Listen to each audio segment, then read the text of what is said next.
Pinagpalang umaga po sa inyong lahat.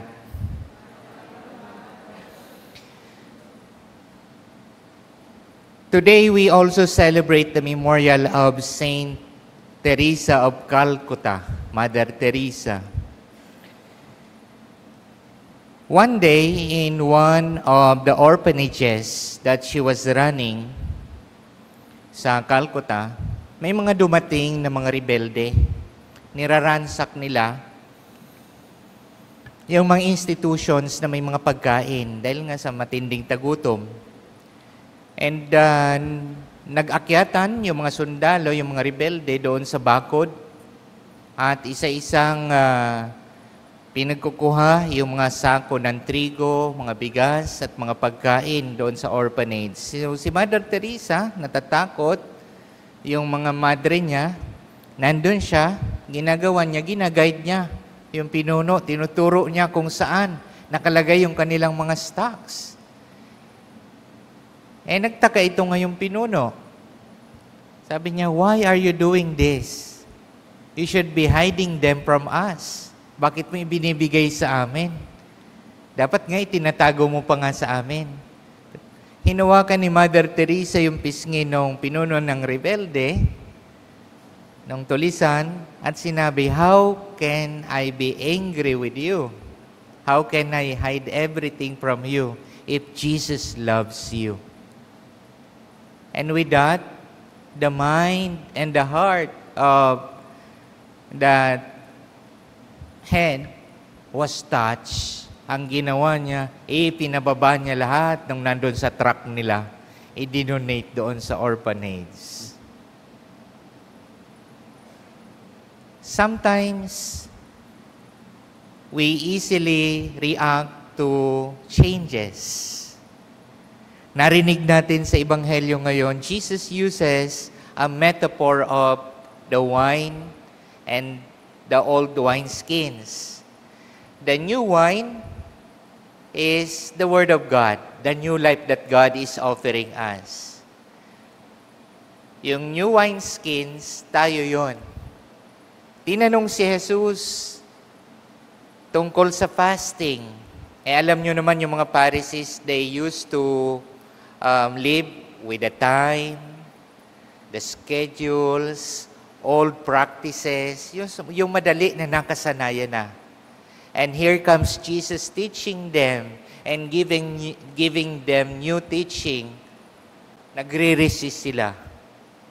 Because ang tinuturo ni Jesus, unpredictable.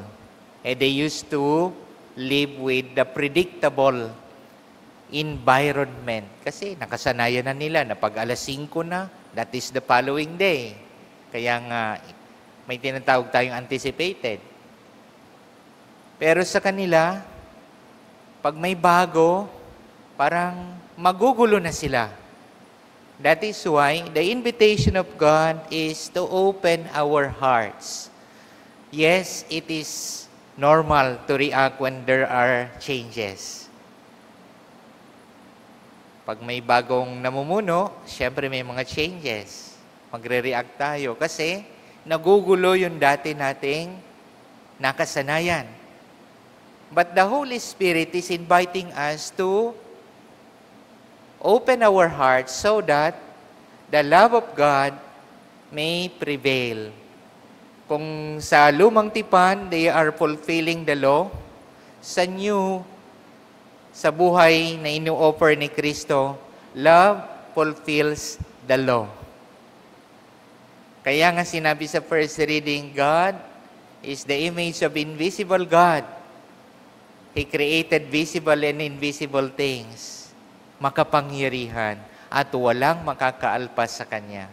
Kaya sa buhay po natin, ano man ang pinagdadaanan natin, ano man yung mga bagay na parang nagbibigay sa atin ng anxiety because it's unpredictable, hindi natin mapanghawakan, let us offer it to God. Pag hindi mo na kaya, offer it to God. Mother Teresa often rely on God's providence. Hindi niya alam kung paano niya pakakainin yung mga bata, pero nagdadasal siya. And many miracles happened during the time of Mother Teresa because of her faithfulness to the Lord. She spent hours in prayer. She spent time with the Lord kahit na nahihirapan siya. And she always choose the lowest. There was this picture na yung daliri ni Mother Teresa sa paa, magkakapatong and deformed. Bakit? Kasi uunahin niya kapag may dumating na mga sandals, uunahin niya yung mga bata, yung mga madre, she asked them to choose the best. Minsan ang natitira maliit para sa kanya, pinagtsatsagaan niya yon. Kaya nung mamatay siya, yung paa ni Mother Teresa deformed.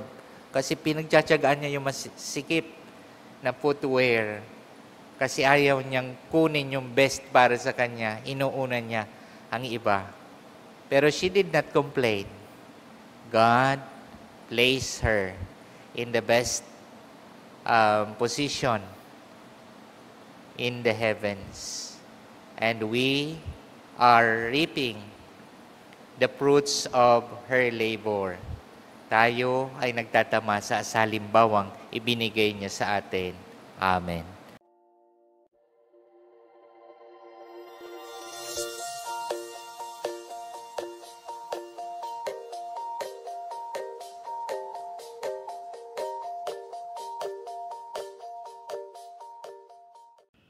God is good all the time.